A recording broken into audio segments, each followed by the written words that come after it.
And welcome to the Don't Shop on Tuesday Zoom chat. We're your hosts, Jacob and Barrie. And today we're pleased to be joined by Odette Ramos, Baltimore City Council member for Baltimore's 14th District, and my own City Council member. Ramos is the Hi. first Latino office holder in Baltimore City history since being elected in 2020 when she replaced the outgoing council member Mary Pat Clark. She serves on several committees, including Public Health and Environment and Education, Youth, and Older Adults. And she's also the vice chair of the Housing and Economic Development Committee. Thank you so much for joining us today, Odette. Hi, thank you so much for having me. I really appreciate it. Okay, Councilwoman, we're going to start out with, I think, the issue that is on most people's mind, and that is the horror that immigration has devolved to. I mean, the grotesque and the cruelty and the insanity and the lack of, all the lack of due process. And now I was talking to your staff person, and she said the councilwoman, hardworking as she is, she's not an immigration lawyer. Most people aren't. What can we do for our friends, our neighbors? What can we do to help offset this? Yeah, I definitely appreciate the question. And as you said, our community is really facing a very distressful time because, you know, a lot of our community members have spent their lives here and made their lives here and have chosen Baltimore and have chosen the US for a better life and are doing everything they possibly can to do the best that they can for their families and for our city. They're very, very invested. And then, of course, you know, there's the immigration side, but it's also an attack on Latinos, period. And so those of us who are citizens are certainly not, you know, going to be spared. So I think that it's, you know, obviously a blatant, you know, racist situation here. You know, I think that this guy in the White House really, the only power he can really wield is military or immigration, because there's just not a lot that a lot of other people can do. The playbook is just very clearly, you know, from the 1930s and Hitler. I mean, I'm just going to say it, like, it's really, really bad. So what our neighbors can do is, first of all, just be there for our community.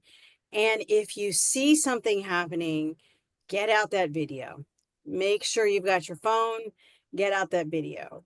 You can also, there are starting to be some trainings about, you know, nonviolent resistance when there is a situation. So think about, you know, entering that, you know, that opportunity.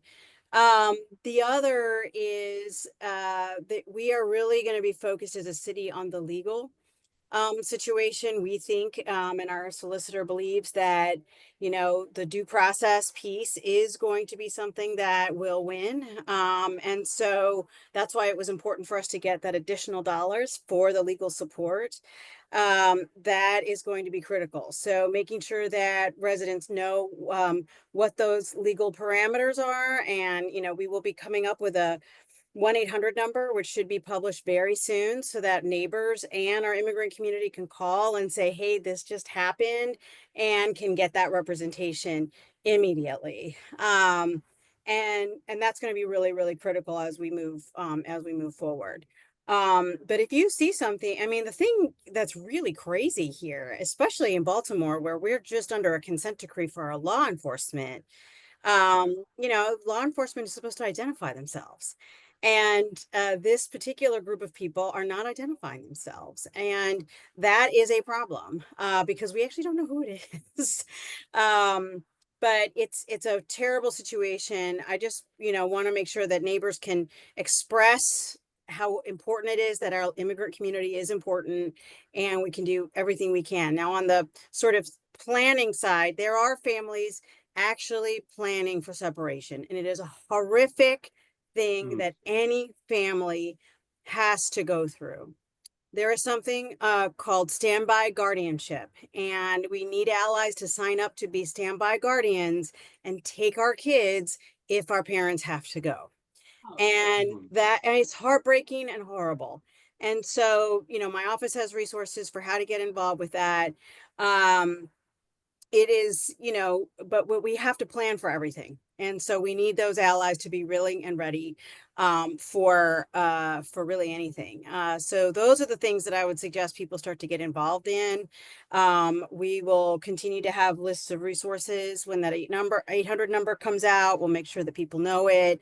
You know, we always also need volunteers, whether it's accompanying people to hearings or whether it's really helping our immigrant community when, you know, because we have support systems for them. Excuse me. So we're going to need that as well. You know, So, Councilwoman, when we send there will be links in the email that, you know, so people can find some of these resources that you're talking about. Yes, that's right. Mm-hmm. You know, we talked to Z Cone, and who's president of the city council, used to be my guy, used to be my councilman, and he said that the immigrants coming in have not only stopped the population decline of Baltimore City, but is now part of the regrowth. Oh, our community is absolutely responsible for the growth in Baltimore City. No question about it. The increase in enrollment in our school system is our Latino community, is our immigrant community. So this whole effort on the part of the White House to try to crack down is actually going to hurt our city significantly. And not just because of growth, but because we actually value our residents and want to make sure that we have a diverse, welcoming community. So it's just devastating on all sides.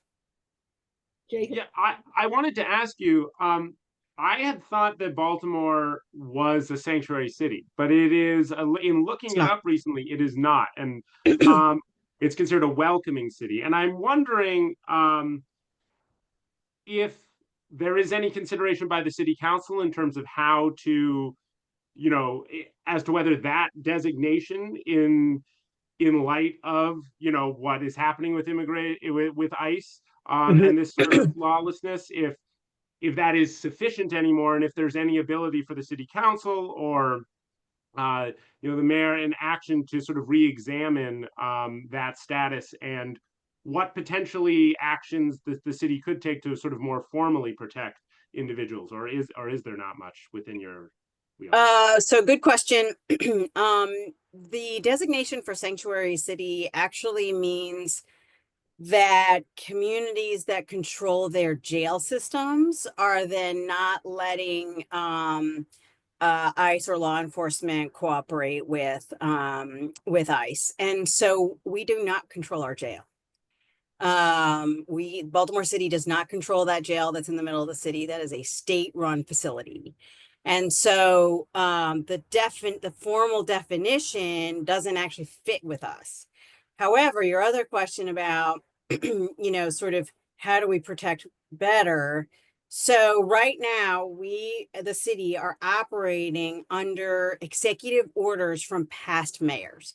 This mayor and I'm grateful that he's doing it, is continuing to carry on the executive orders from Mayor Rawlings-Blake and Mayor Young to emphasize that we are a welcoming city and that law enforcement does not cooperate with ICE, okay? Those are executive orders, right? I don't think that the city would ever elect a mayor that doesn't carry that on, but it is something we are considering to formalize that in code so that it's just very clear. That'd be an excellent sort of yeah, we're working through that. Councilman Parker and I are working on that together. Councilman Parker obviously has been very much at the forefront of this issue for basically his entire career in Baltimore, being a pastor in the community. He has been there for our immigrant community from the very beginning of his career. And so I'm grateful that he's, you know, continuing to work on this issue. we'll be Yeah. talking to him next month. Great, He's great. he's my council person. great. He's bilingual and has been in the forefront of, as a pastor, That's right. Yeah. protecting the communities. That's right. And it's I wanted to come back to something that you mentioned earlier about how the Latino community, Baltimore has for the first time, I believe in 60 years now, experienced population growth. Yeah. And it's very exciting for the city to hopefully we can build on that, right, and Right. really surge as a city. And so you had mentioned that the Latino community was instrumental in driving that growth. And I'm wondering, what can be done to just in general, what sort of policies and from your mind, how can we continue and build upon that growth and sort of really make the 21st century for Baltimore? Well, Baltimore has actually been a place where immigrants have come over time, right? It wasn't before our Latino and our Central and South American residents, it was Greek. And then before then it was Italian. And then before then it was Irish. Or maybe I got that mixed up, but that's how that has been happening. So this is not new. This is not new for our city to accept anybody who wants to be here. And so we're going to continue to do that and want to make sure that our population is growing and that we're continuing to welcome our communities. So in this case, it is a little bit more challenging because of the language barrier in some cases. Excuse me. And so we have been very, very clear that we want to make sure that city government is prepared and ready for anyone who speaks any language. So we put together language access plans so that every agency has to come up with a language access plan and have a language access coordinator so that everything is translated into the 5 major languages and that we make available translators immediately as needed, language line as needed, and work on hiring in city government people who look like me. And so that are Hispanic, that speak the language, and that represent our entire city. And so I think that will make a difference in terms of people feeling like they can come and do business here. They can come and live here. They can come and send their kids to school here. And I think that that's how we need to continue to do it, in addition to making sure that everybody knows that city government is for everybody. Everybody should be able to access those services. So there's a new Spanish 311. There's the school system has been a really amazing and working on multi-language, considering that there's like 200 languages spoken in the schools now. So continuing those kinds of things is something that we're going to continue to do. I am the first and still the only Hispanic elected official in Baltimore City. I'm hoping to grow that a little bit because then our leadership can then also reflect how the population of our city, which is very, very important to me as well. So those are some fundamental things that city government can do. But I do know that more and more we get questions in our office from nonprofit service providers or, people interested in just expanding their reach to other communities about how to do that. And, Baltimore will continue to be a place where our community feels like we can thrive and grow. And let me tell you how amazing it's going to be. The food is going to be amazing. The business community is going to be thriving, and more so than it is now. The music, the culture, it's just pretty outstanding. And so I'm really excited about it. I didn't want to mention it, but the food is unbelievable. Unbelievable. I live in East Baltimore. Oh my. But I didn't want to bring it down to my own personal. But it's a fact, and Baltimore is a foodie town, so we might as well, So yeah. So you're part of the Baltimore Bacon's carryout that no one speaks English, but and they taught me polio. They taught me how to say chicken. Pollo. Yeah. And I just point and come home with the best food. All right. Food is a universal language, thankfully. Yes, absolutely. You mentioned it. So one of the things that Baltimore has an issue with, right, is all of these vacant homes as we're trying to move people back in. So I know that you're part of the Baltimore Vacants Reinvestment Council, and I am not actually on the council. actually part of I it, was or you were just highlighting that it. I am not on the council. I'm not a member of formally, You've but written I do letters. go to every meeting and I write letters. So it's very important. I'm glad that we're doing it. It is the governor's initiative to work with city government on how we can better bring partners together to really solve this crisis once and for all, and really changing the thinking around from blight to opportunity, which I think we're starting to do, and bring the power of the state and city government and business partners and nonprofit and others to really concentrate on this. So I'm glad that it's happening. It was a slow start a little bit, but and it dovetails with what Mayor Scott started to do as well. I have to say, and I want to be able to emphasize this, and I emphasize this all the time that I can. I've been in Baltimore for 33, almost 34 years.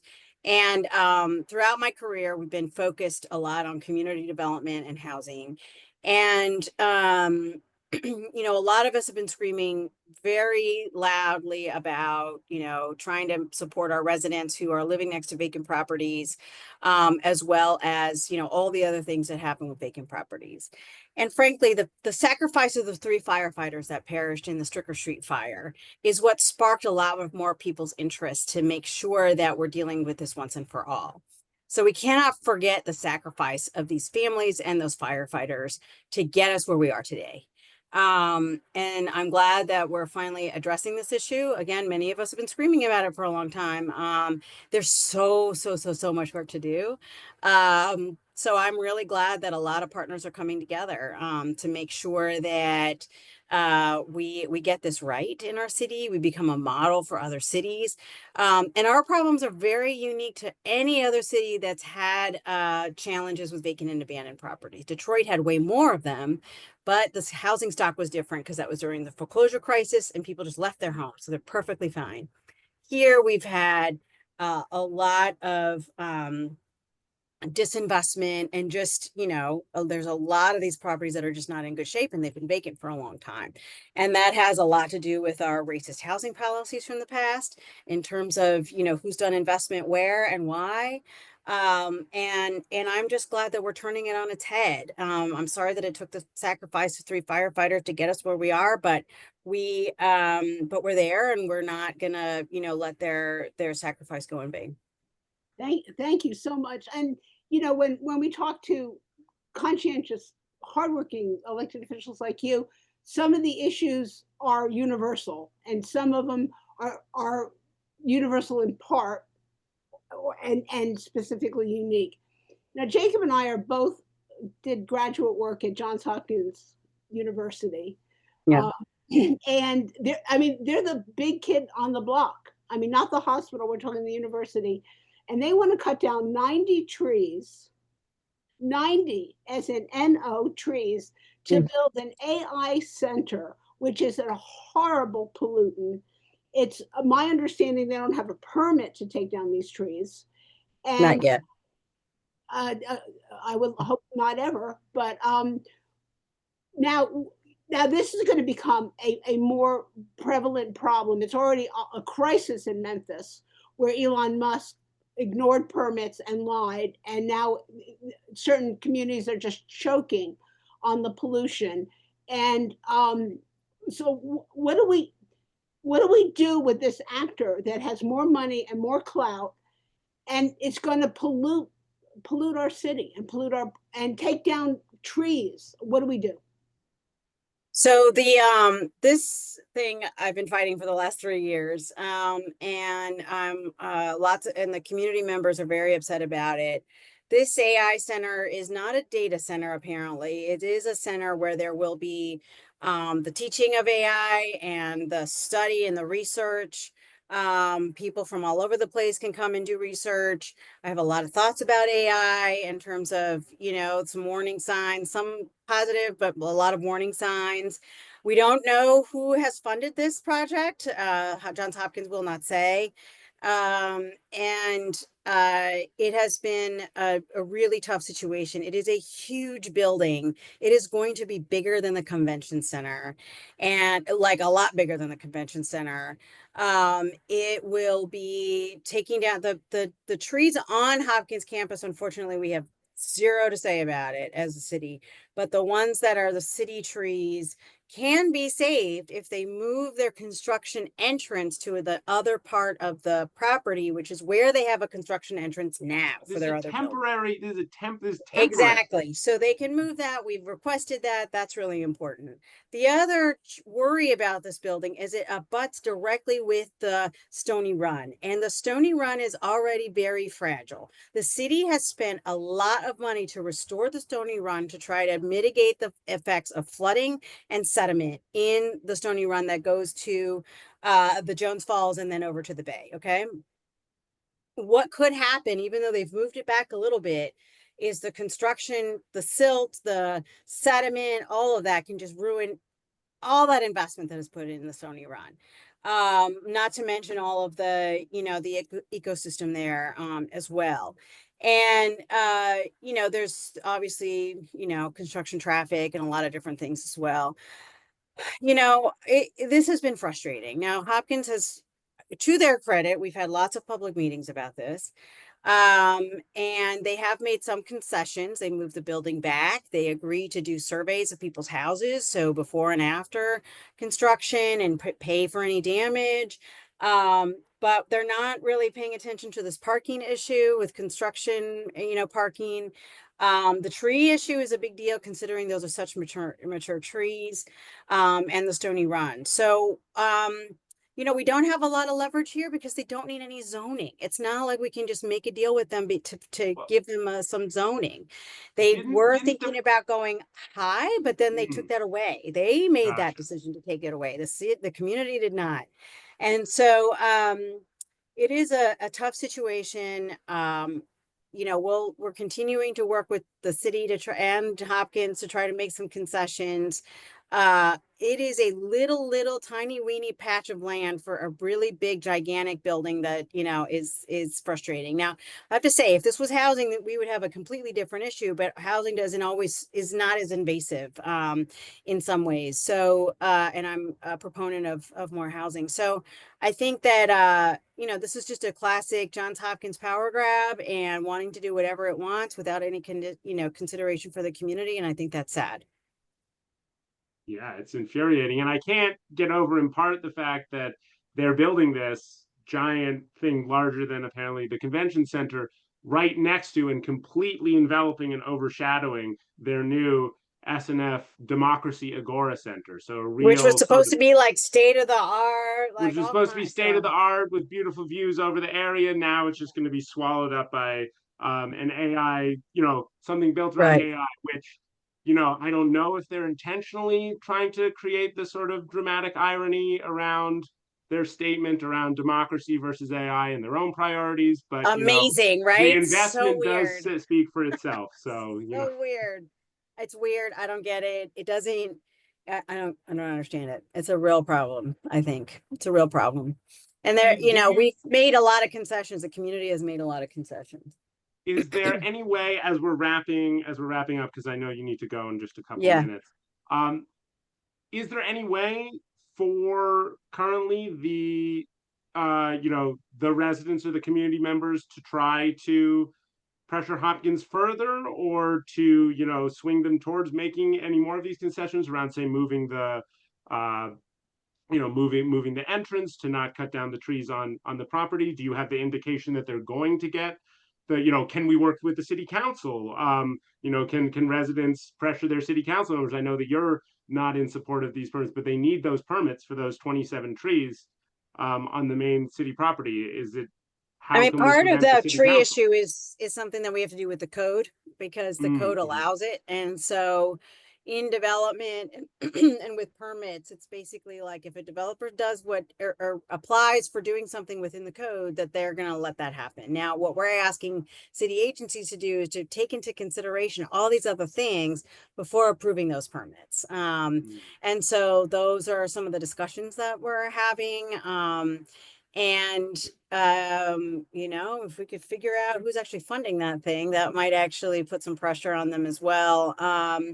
So it's it is continuing. It's very frustrating again, because we just do not have any zoning leverage at all. So they could pretty much do whatever. So I'm glad that they've had these public meetings and that they're having dialogue, but it doesn't look like, unless we can get support, particularly around the Stony Run, which I know that is a big concern of city government and DPW, that I just don't know whether that's going to make a difference in Hopkins' mind. And that's, I think, a problem. I think that's a good starting point. I mean, these fragile ecosystems, and it's, as you said, interconnected to Jones Falls, which pours into the inner harbor, which then goes into the bay, which then goes into the ocean. But I mean, I think that's why so many people are discouraged right now, because they're bullies. And I would like to know who's funding this. And I think it speaks volumes that they're hiding that, who's funding it. And well, we appreciate you taking the time and fitting. Thank you so much for your interest. I'm sorry that I have to go, but I would love to be able to talk more.